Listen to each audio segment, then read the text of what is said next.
Ça fait plus d'un an qu'on attend de savoir ce que va devenir cet enfoiré d'Isaac.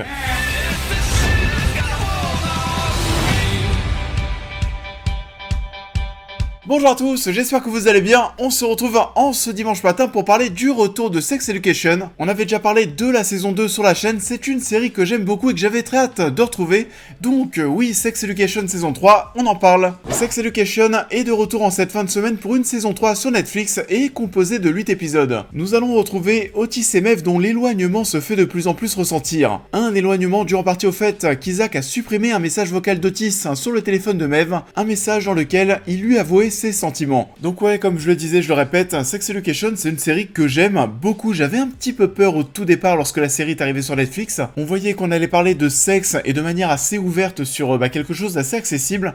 J'avais un peu peur de la manière dont ça allait être traité. Au final, c'était très bien. On est sur quelque chose d'assez mignon, c'est attachant, c'est fun. Au niveau de l'éducation sexuelle, même si on va pas non plus très très loin, on va pas vraiment en profondeur, et ça peut quand même faire le taf. Pour les plus jeunes d'entre nous, ça peut vraiment être utile, et même moi, à mon âge, il y a des choses, des termes que je ne connaissais pas et que la série m'apprend. J'avais donc assez hâte de retrouver tous ces personnages cette saison 3, et ce qu'elle m'a déçu. Non, pas vraiment, j'ai passé un très bon moment comme d'hab, même si j'avoue qu'entre les 3 saisons, c'est quand même celle qui m'a le moins emballé. Je trouve personnellement qu'on est presque parti sur 8 nouveaux épisodes qui vont être, vous savez, coupés en deux.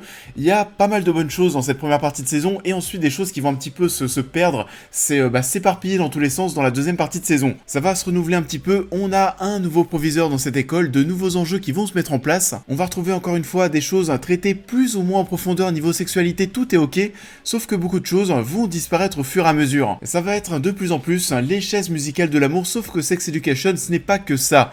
Donc oui, j'ai été un petit peu moins convaincu par le reste de la saison. You know, really? You were puffed on our growth.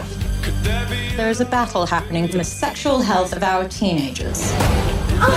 Alors il y a quand même pas mal de sujets qui vont être traités encore cette fois-ci, peut-être des sujets plus matures d'ailleurs. Cette nouvelle saison de Sex Education, c'est une saison qui parle surtout de l'acceptation de soi, de l'acceptation des autres, de l'acceptation de son corps, l'acceptation du corps des autres. C'est une saison qui va vous faire comprendre qu'importe nos différences et pas qu'on n'est pas si différents que ça. On est tous pareils en fait, tous aussi beaux, et ça on essaye de vous le faire comprendre. On va parler des non-binaires et de leur place dans la société, du vulve qui est très différent d'une femme à une autre et que ça ne change rien, on s'en tape. D'ailleurs aussi du côté de chez les hommes, il y a une scène, il n'y en a pas plus que ça, je crois qu'il y a simplement une scène qui parle du fait que chaque pénis c'est différent du côté des hommes, et que là aussi on s'en fout. Il y a absolument rien de grave, rien de dérangeant dans l'absolu. On va aussi parler du rejet de l'homosexualité en Afrique, du sexe pour un handicapé, mais aussi du fait de cacher sa relation avec une autre personne par honte de l'image qu'elle dégage. C'est vraiment ça, c'est une saison plus mature que les 2 précédentes, mais surtout une saison qui à mon sens nous pousse à nous accepter tel que l'on est. On va revenir ensuite en partie spoiler précisément sur ce que j'ai pensé de chaque évolution de personnage. Il y en a qui évoluent bien, il y en a d'autres qui étaient très présents au début de saison et qui vont ensuite malheureusement vraiment s'effacer au fur et à mesure. Et c'est vrai que c'est assez étonnant, voire même un petit peu bizarre. J'ai quand même passé un très bon moment. J'ai encore maté les 8 épisodes à la suite sans réellement m'ennuyer, même s'il y a un petit ventre mou au niveau de l'épisode peut-être 4-5, enfin voilà, au milieu de la saison. Et c'est toujours aussi fun, mignon, pop, ça donne vraiment le smile.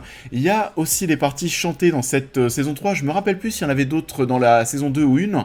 Je sais que dans Umbrella Academy, il y en a, ouais, mais dans Sex Education, je m'en souviens plus. Il y a aussi une scène d'introduction qui est absolument géniale en faux plan séquence qui va nous permettre de voir tous les personnages en train de coucher avec leur partenaire, et ça permet aussi, du coup, de se resituer dans cette saison 3, de savoir à l'instant T, qui est avec qui. Et c'est quand même osé. Il y a des situations aussi où parfois ça devient totalement absurde. Il y a une histoire de chat qui va mourir durant une histoire de baise. J'étais mort de rire. On a des ados qui vont être laissés sur le bord de la route lors d'un voyage scolaire sans que personne ne s'en rende compte.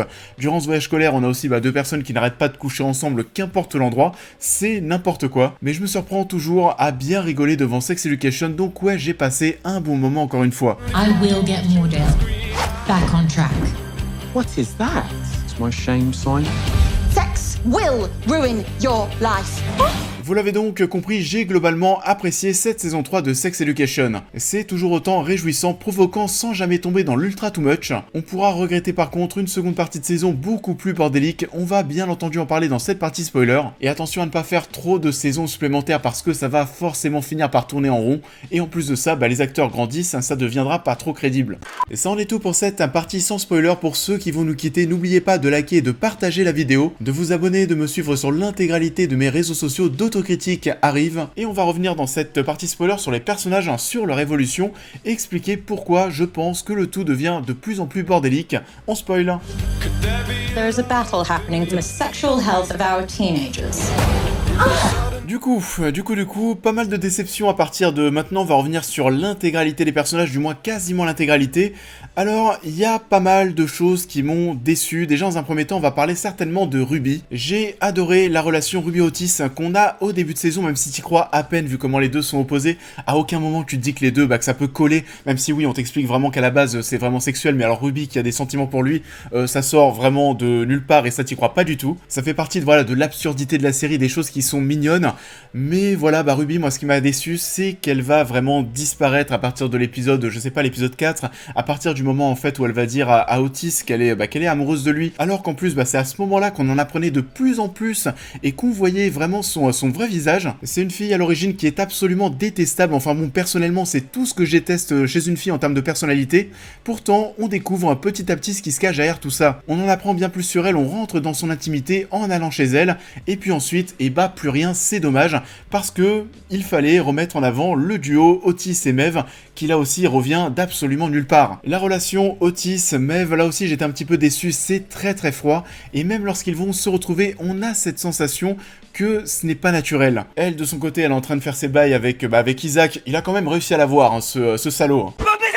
Allez, peut-être, on va à moitié l'excuser parce que c'était assez classe et assez inattendu de sa part de le voir avouer son erreur à Maeve, mais nous, personnellement, en tant que spectateur Isaac, nous ne t'oublierons jamais. On a enfin Otis et Maeve qui vont se pécho, mais de nouvelles distances vont se créer parce qu'elle va partir et lui non. C'est un petit peu le syndrome The Amazing Spider-Man, sauf que là, c'est quand même beaucoup moins touchant que Gwen Stacy et Peter Parker. Et pourquoi ça l'est? Parce que l'alchimie a un petit peu disparu entre les deux personnages, le fait de les voir s'embrasser, c'est très cool, mais voilà, on attend d'en voir plus, on verra ce que ça donne ensuite. Le fait de les voir par contre coucher ensemble, je pense que ça sera tout à la fin. Pour contrebalancer avec des personnages que j'ai aimé suivre, j'ai encore aimé une fois de plus tout ce qui va tourner autour d'Adam. C'est un mec ultra touchant, très dépressif, où t'as l'impression en fait que tout le malheur du monde est sur ses épaules. Et même avec ça pourtant, ça reste un bon gars, il n'hésite pas à se sacrifier pour les autres. J'ai aussi adoré comme d'habitude Eric.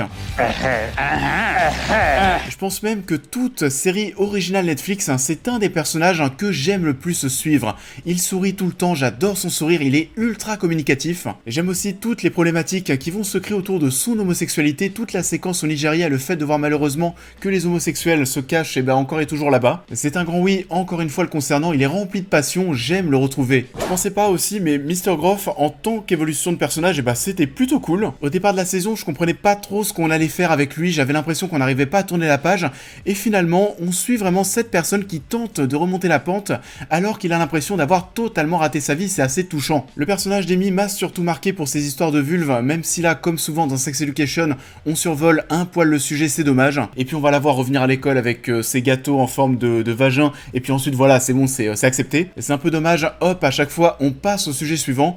J'ai adoré aussi l'introduction de Hope dans cette nouvelle saison, cette proviseur, qui va clairement nous faire penser à Ombrage dans Harry Potter. Elle va vouloir absolument tout changer jusqu'à aller détruire l'identité du lieu, et pareil que pour Ruby, je trouve ça bien en début de saison, puis elle s'efface petit à petit. C'est encore plus dommage parce qu'à la fin tu comprends pourquoi est-ce qu'elle est dure, pourquoi est-ce qu'elle est méchante avec eux, pourquoi est-ce qu'elle les empêche d'avoir des rapports sexuels. Je n'ai pas réussi à être touché par son histoire parce qu'elle est un petit peu trop sortie de la saison à mon sens. On passe aussi beaucoup de temps avec Jackson, Viv et Cal dans cette saison 3. Cal, c'est certainement le personnage le plus intéressant parce que oui, il y a beaucoup de choses qui vont tourner autour de sa non-binarité et de comment on devait accepter cette personne. On passe beaucoup de temps avec eux, alors moi j'avoue c'est pas forcément les personnages qui me passionnent le plus, donc c'est vrai que je suis pas non plus ultra investi lorsqu'on les voit tous les trois, et en plus de ça, je trouve que ça rajoute beaucoup de choses déjà dans toute cette saison. On passe de plus en plus de temps avec plein de personnages, il y a ce côté un petit peu bordélique qui se met en place certainement aussi avec ces trois personnes. J'ai cru aussi, je sais pas ce que vous en avez pensé, c'est assez troublant,